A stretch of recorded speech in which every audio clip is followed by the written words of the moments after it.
Hi, welcome everyone. Thank you for coming to my Thursday night real estate investors hangout. I do this hangout every Thursday night, and I invite real estate investors, whether you're new or getting started or you've got some experience, but you want more tips, to come and join our hangout. I do instructional training, and I also do Q&A, and as well as interviews. So I have an interview lined up in 2 weeks with a rehabber from San Diego. He's going to be giving you a lot of his tips of how he stays organized in his business, and he makes things really efficient. Next week, I will be in Sacramento and be looking at some of the rehabs we're doing up there. So I'll probably post a video for you to watch, but it might not be live. So it could be videos of the houses if I can pull all that together before Thursday at 6. So thank you all for joining me. And I've been doing a series on Thursday nights called Find, Fund, Fix, and Flip. And we've completed this series. I started it in October. And interspersed in there, I had some interviews with people and had them share what they were doing, some very successful real estate investors. And so I finished that series, and we're going to start working on property management and rentals in the next series. And before I do that, I realized I've given you just enough information to make you dangerous. So I don't want to do that. I want to kind of step back, pull back the curtain here, and show you some of the things that can happen and that do happen when you have a real estate investing business. So I thought, because it was April Fool's, that was a really good time to do this topic, because I don't want anyone to be a fool. So I'm going to share with you some of the things that would be helpful for you to learn, so that you don't make some mistakes that many of us do. I mean, it's hard to avoid all the different mistakes. It's a complicated business. And so things do happen, and there's things you just wouldn't expect that a tenant or a contractor will pull over on you. But once you have the basics down, you could avoid any, of the kind of common things that happen as people do real estate. So some of these things happen when you're flipping and fixing. A few of them can happen when you're wholesaling. And some of them also happen only, if you're renting it out to tenants.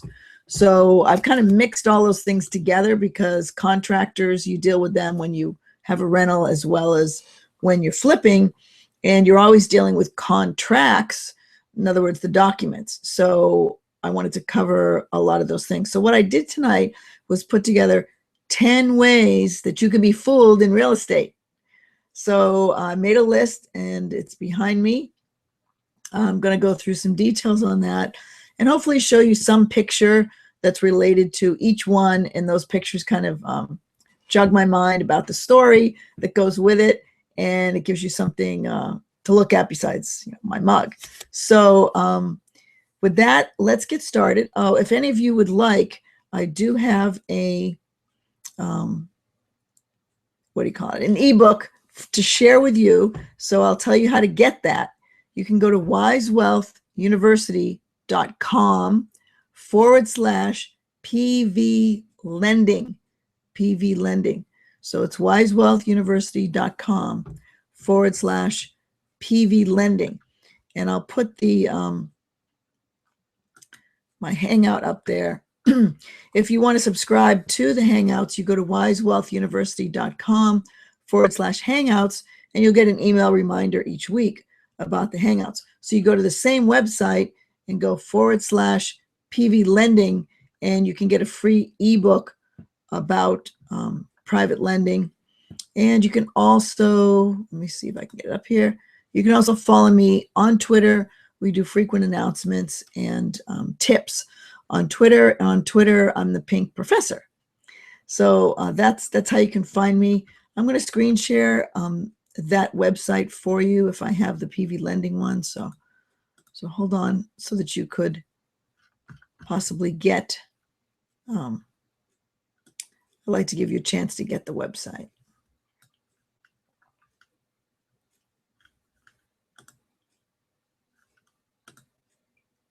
All right, that's just a hangout, so you can see that.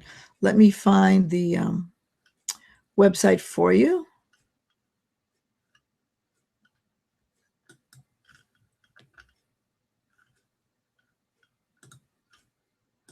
I might not have it up during Webinar Jam. And if I don't, I probably closed it. All right, so let's go with a picture instead. Go back to this. And I'll start out with one of our pictures.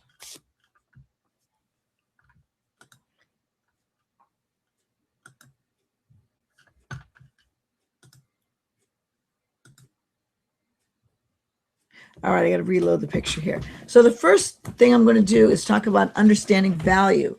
And by value, I mean the value of the property that you're purchasing. So in order to do that, let me switch back to the lower third here.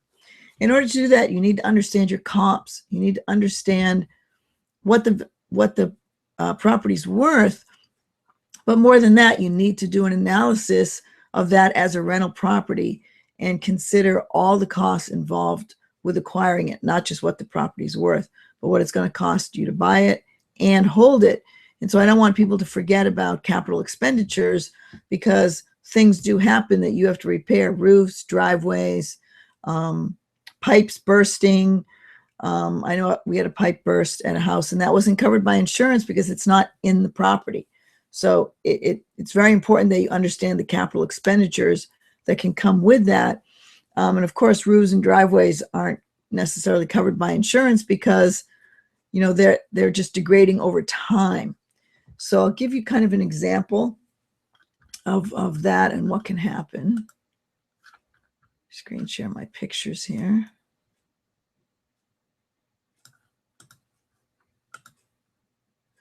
So for example, in this particular property, you can see we had a fire. So we got paid by the insurance just to fix these two porches. Well, while we have someone there, of course, we want to, you know, fix all the porches and repaint them. And that's going to cost extra money. So you want to have your capital expenditures. At the same time, there was a pipe that was broken, a main drain pipe in the same building a few months back. And so that was quite expensive proposition to get replaced. So those things can definitely happen. All right, so let me move to a different property here. Unfortunately, every time I switch pictures, I've got to come back and do a screen share. All right, so if the property's new, you have to know what the property is. Here's another tip. If you're going to do landscaping on a house that's completely flat, if you do buy a new property, it's very easy and, you know, inexpensive. Once the property has hills and you need to terrace it and things like that, it costs a lot more to do the landscaping. So let me show you what that costs. So if I had the same house and it was flat, it would have cost about $5,000 to do the landscaping.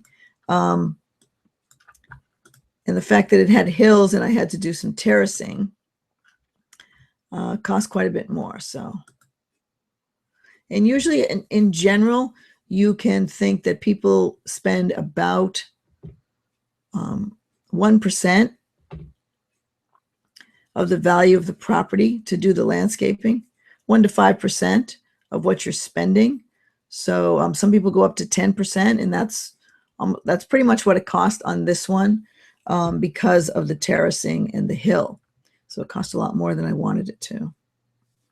All right, so understand value, understand your deal that you're analyzing, and don't forget about capital expenses. Okay, number two, the second way to get fooled is to not understand the contract. You have to be able to read your contract and have it reviewed, and we suggest that you have it reviewed by an attorney. So I'll grab a picture for that and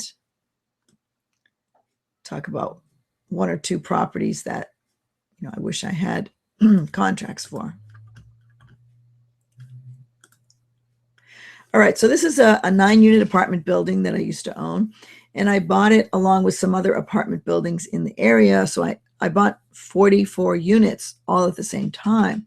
And I wish I had spent more time. It was quite a long procedure to buy this property, but I wish I'd had an attorney review some of the contracts because things came up later in the contract that caused me some concern.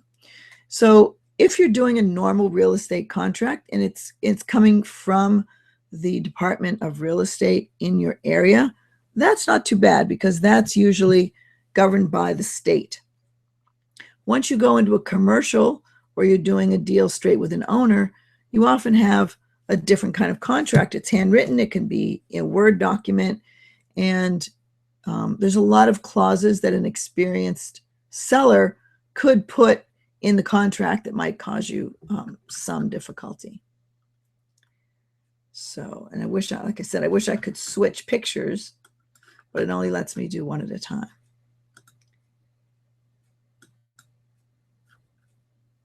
All right. So read and review your contracts. Number 3 way to get fooled is to have contracts with your workers. And I'll pull up a picture of another property and let you know what I mean by that. Here's a good example. All right, this is another one of the apartment buildings that I bought. That other one I just showed you was directly across the street. And because this was the first time I was buying a larger commercial property, the bank wanted to know who my property manager was going to be. So I ended up hiring the previous owner of this property as the property manager because he'd owned it quite a few years. And the bank was comfortable with that. Well, one of the things I didn't realize is I did not have a contract with the accountant in his office or the handyman that was directly with me. He was the property manager, so he had people who worked for him. I paid him a management fee, and then I was paying the handyman separately to do his work. Well, we ended up keeping this manager for 2 years, and after that time, when we talked to the now the handyman was getting a check directly from me. It was my check and things like that. But he was under the understanding, we found out after 2 years, that he was still working for the property manager who'd been his boss for 10 or 15 years. So what we figured out was happening was that he wasn't always on our property. He was going, if the property manager told him to go do work on another property, he went and did it, except I was the one paying his salary. So we found out, the hard way, you need to have a contract with each of those people. The handyman came into the office every day, talked to the on-site manager that I had. So we knew he was doing work for us, but we feel he was also doing work for the other person. Same with the accountant. The accountant was doing work for us, and we ended up getting charged a little bit extra because of that. So let me try going to another picture at this point. I think we're just going to have to stay with the screen share. All right, so that is number 3. Have contracts with your worker, not the property manager. The second thing about contracts is if you're doing a rehab, what I want you to do is sometimes I have a property manager do the contracts with the workers, especially if it's an out-of-state property that we're fixing. And so beware of the fax machine, beware of scanning, because here's a trick that she managed to pull off quite a few times is she would make up the contract in all the list of things that had to be done. And she would send one to me, and I'd say, well, that looks good. And then she'd send one to the contractor. Well, the one for the contractor had a lower price on it. So while I was paying her to get the work done and pay the contractor, and she was also getting a 10% cut for overseeing everything, but she had a different price on the bid a higher price on the bid that I saw than the one the contractor did. So she would actually skim the money and take the difference between what I paid her, and she would never give that full amount to the contractor. She had a different contract for him. So be aware of your contracts. Have a contract directly with your worker, and also make sure that you speak with them frequently. All right, so here's another example. Now, number 4 in the way to be fooled is beware of multi-level deals. Now, it's not exactly like multi-level marketing, but it's almost like that. So multi-level deals. What do I mean by multi-level deals? That's a deal where you're buying a new construction house, or it could be another house. You're buying it from someone, and they're taking care of the rehab. They have the agent. They have the loan officer there. And they often have the property manager. So it's kind of it's a package deal. And a lot of people like to do that because it makes it simple for them. However, the key is that person who's selling you the house is usually taking a cut of everything along the way. So besides the profit that they're getting from selling it to you, they have a piece of the pie all the way along. So I'll give you an example of a deal like that. There's a couple that I can speak to, but this one, comes to mind here. This particular house was new construction, and the people selling it to me were selling it. They were also doing the mortgage. Now, they said another person was doing it, but they were in the same building, in the same office. I found out later they were all connected. And they had a property manager who was going to find my first tenant. Well, that property manager had no incentive to find my first tenant because he was being paid by the guy who sold me the house. He didn't have to work that hard to be the property manager. So I finally had to take this over for myself and put my own tenant in there. And this also goes back to the story about beware of values. And I know this has happened in many different scenarios through the western part of the country where there's a lot of new construction. And that is that they will, they'll sell you a nice new house, but they'll tell you that you can lease option this house for a pretty good price. And so beware of any lease options that are more than $50 or $100 more than the going rent, because most people don't want to pay much more money for a lease option house than they do to just rent a house. If they don't have that much money to buy the house, they're probably just going to rent anyway. So that is my example of multi-level deals. The builder, the agent, the loan officer, and the property manager are usually all in it together, and the prices are quite inflated. All right, so here's another example. What you want to do is get your own copy of the lease and the app, because I've often asked property managers, oh, send me the lease. And I realized later I don't have the contact information or the social security number of the tenant, because those aren't on the lease. They're often on the application. And when you do your own property management, you think, well, I've got all these things together. But when your property manager has those things, you need both of them from your property manager. So let me go to a house. I'll give you a colorful example of what happened with this particular house. And this is a funny one. All right, take a look at this one. This house, this is the way I found this house. When I bought it, it was, great. It was nice and clean. Everything was being taken care of. What happened was the tenant moved out early before the end of the lease. And I kept asking the property manager, what about the house? What are we going to do? Did you find anybody new? On and on. And he kept saying, well, that, the guy he moved out and didn't pay you. And I've been there, and there's really, I haven't found anybody new yet. So after a couple of months of this going on, I flew out to this property, and this is what I found. So it was completely overgrown. Thank goodness the HOA wasn't up and running too well in this area yet. But what I found was amazing. The house was completely clean, and there was a check on the table from the tenant for the remainder of the rent. Now, that means that my property manager had never been there. It wasn't on the table, it was on the kitchen counter, because there was no furniture left. It was completely spotless and clean. But my manager had never been there because the check was there. The problem was the check was more than 90 days old, and I couldn't cash it. So even though I called the tenant, he wasn't about to send me a new check and lose money, because he now realized he didn't really have to pay that month's rent. So be aware of, your property manager telling you that he's been to the house and you don't have any way to contact the tenant. I was able to get the information off of his check, actually, that was sitting on there. So that is number 4. Hold on to your own copy of the lease. Actually, that was, let's see what that was. Yes, number 5. Okay, number 6, beware of 4 p.m. jobs. And I'll throw up a picture here and explain exactly what that means to you. I think this is a good one to show you.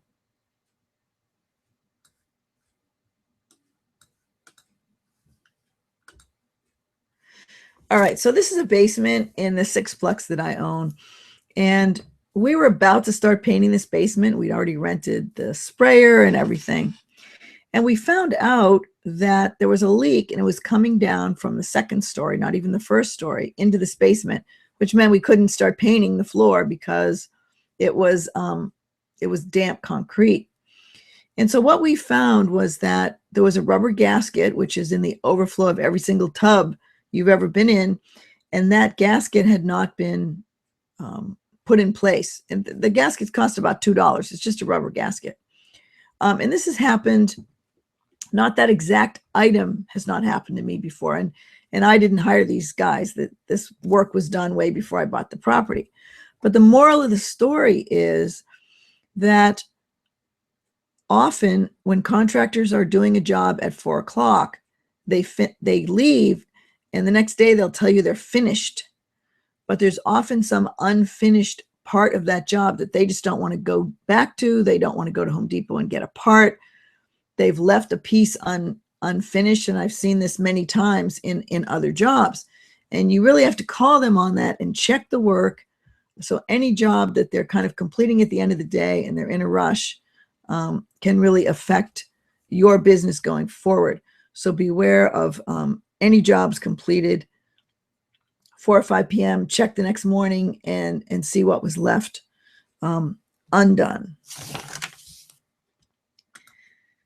See, I don't know what, I have to think of a great picture to throw up. The next one is tenant stories. How many stories can you think of that your tenants have told you? I mean, I've heard countless ones.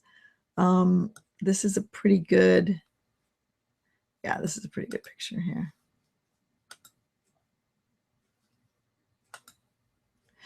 All right, so in this townhouse that I owned, I had many, many stories from the tenants, but it just reminds me of tenants telling me that, they're going to pay the rent. They don't have pets. What's another story I've heard? Oh, that house where I did all the expensive landscaping. That person was finding a new job and was out of town and wasn't able to, pay me. He wasn't able to drop it in my bank account because he was in another location, things like that. And what turns out is he had moved out of the house and was using my garage as storage, and everything was in the garage. So when I flew out to that property and found that out, there really wasn't anything I could do at that point, because if I changed the locks, he would, and I wasn't there, he would probably just break the lock on the garage door to get in order to get his stuff out. So, and in this particular house, this person got strung along for a very, very long time, and the property manager was finally able to get him out. This one was in New Jersey, and it's not that friendly to landlords. It's very difficult to evict someone. You have to have all the proper paperwork, notifications, and if it wasn't on the right form, they won't, go through with the eviction. You have to start over. So that is number 7. Beware of tenant stories. Beware of them hiding and not answering the door when you go there. There's a lot of different stories that you can have with tenants. Oh, okay. So then the next thing I want to talk about has to do with tenants who might do a little bit of work for you. So let me see over here. That is tenants working in exchange for rent. We do have tenants work for us, but they do not work in exchange for rent. That's really a no-no. Give this one as an example. So in this sixplex, we have a little bit of landscaping outside. We have some laundry room repair. I showed you the basement. You know, they have to sweep the floor or whatever, cut a little bit of grass or shovel snow on the steps. And what we do is we find a tenant in the property who would like to do this for pay, and they actually submit an hourly to us, and then we pay them by the hour. So it's additional income from them, but it does not come off our rent. We found that when people get a deduction off their rent, that the work they do is really never that good. So it's much better to get paid for work. Some people will get a discount on rent in exchange for painting or things like that. We've had, you know, a couple break up, and the person who was in there applied the work of her ex who moved out towards her rent, but really the ex who moved out wanted to get paid. So we were kind of in the middle of their dispute, something you don't want to be. So that's something to be aware of. Make sure that you have an agreement with your tenant to do the work. Another one I can talk about is not taking a deposit. That's also not a good idea. You definitely need to have a deposit on your properties. So let me talk about this one here. So what you need to do is you need to have a real deposit. If they don't have deposit money when they move in, you apply the money that they have towards the rent. You can keep collecting a portion of the deposit going forward, because I think I got that backwards. Apply the money to the deposit. If they don't keep paying you the rent, you can always evict them. You cannot evict them for not paying the deposit. So if you have them pay the first month's rent and then continue to pay the deposit as you move forward and they don't pay it, you have no recourse whatsoever. So always apply all the money they give you towards the deposit. You can start evicting the next month if they do not come up with the first month's rent.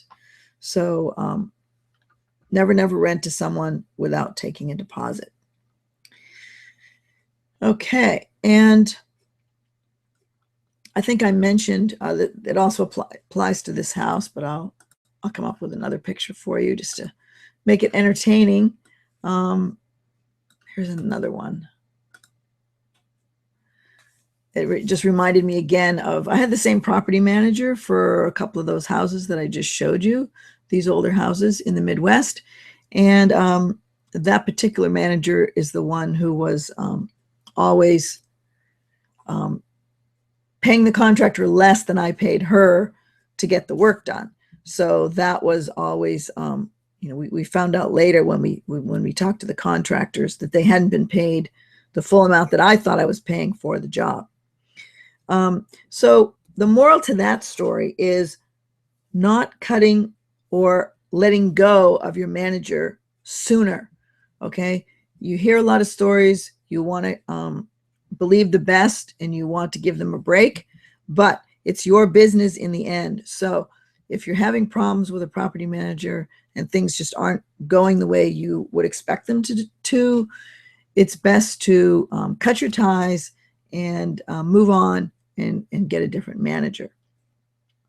So I hope that summarizes today tonight, some of the things that can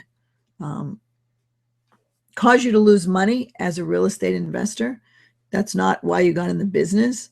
So you definitely want to make sure that you don't lose money. So that's why I went over 10 ways you can be fooled as a real estate investor. So first of all, you need to understand value. Number one, you need to read and possibly review the contracts with an attorney. That's not as important when you're using the state contracts that an agent would give you. Have contracts with your workers directly and not through the property manager or through the person who's overseeing your rehab. Beware of multi-level deals and make sure that all those prices aren't inflated and you end up with an overpriced house. Get a copy of the lease and the application from all of your tenants. Be aware when contractors are finishing up at the end of the day they may have another job the next morning at a totally different location, and they just aren't going to finish your job. Another caveat to that is, sign a release of lien for every amount that they pay you. Beware of tenant stories. They definitely have a lot of stories that they're going to tell you because they want to stay in that house and not pay rent. Beware of tenants working for you. Have them work for money, real money, and not in exchange for labor. The other way to get fooled is to not take a deposit. Definitely apply the money to the deposit and then continue to collect the rent. If they don't have it, they're evicted. Okay? And then if you're working with either a contractor or a property manager and things aren't working well, just cut your losses, let go. You can always find another person to work with that's going to have your best interest in mind. And that's the goal, right, of having this real estate, is to have your interest in mind and make money with your investments. So I want to thank everyone for joining me tonight in the 10 ways you can be fooled as a real estate investor. So let me put up the place you can join us for Hangouts. Join me at wisewealthuniversity.com/Hangouts. And Wise Wealth University is on Facebook. It's also on Google+. So you can look there for various announcements about our Hangouts. And you can also follow me on Twitter at The Pink Professor. I'd be happy to see some tweets from you and also share out the Hangouts that we do. So thank you, everyone, for coming tonight. Next week, I will be in Sacramento, so I won't have a nice office with nice lights to broadcast from. So I might be uploading either a replay or a new video of some of the rehabs that we're doing up there. In a couple weeks, I'm going to start some more detail into letters. It's just going to show you kind of a copy of one of ours or so. I've got like a whole stack of letters ready to mail out right now. So to find new deals. So I'm going to go in detail of how you can set up your own letter campaign. And I'm going to have a small mini course on that on my website to make it easier for you guys to follow some of the mailing and the direct mail so that you can get your own deals going. So I look forward to that. And I will see you in 2 weeks. We have a great interview lined up with a surprise guest from San Diego, and he's going to tell you about his remodel business and his rehab business. So thank you, everyone, and have a great evening.